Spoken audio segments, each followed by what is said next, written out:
Bismillahirrahmanirrahim.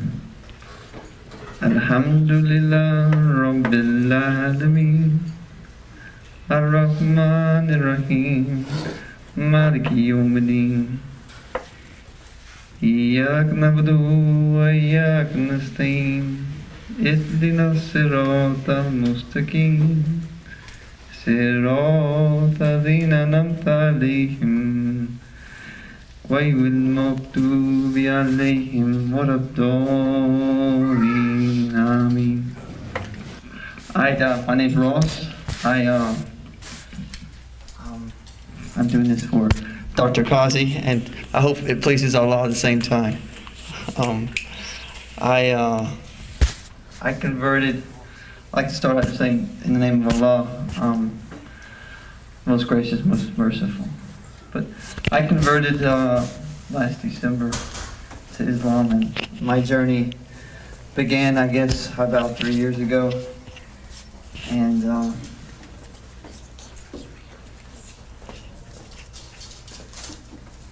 in a nutshell, I went through some situations that kind of changed my life physically and changed my life mentally through work and through some car wrecks I had.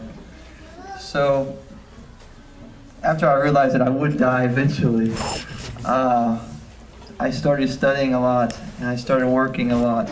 And I basically concentrated most of my time working and studying. And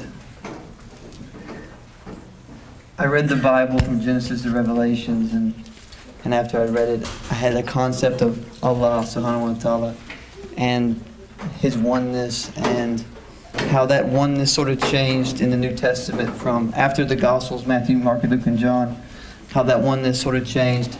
And I was convinced of that oneness. And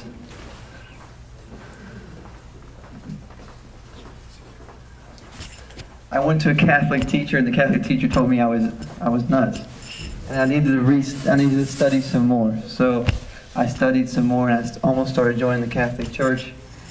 And I realized that at some point there, Allah led me to read His book. And when I read the book, it did feel like the Last Testament. So I did convert, and it's been a long journey, and I'm happy to be here, to be honest. And the improvements I've made, and I feel in my personality, I think Amar can attest to that the religion does work, and it's simple, objective. They're almost like objective miracles, you could call them.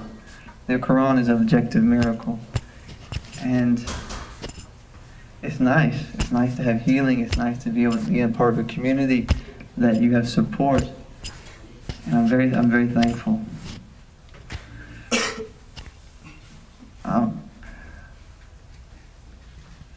There's one other thing I wanted to mention, and that is, I felt like the story you hear of the Israelis coming out of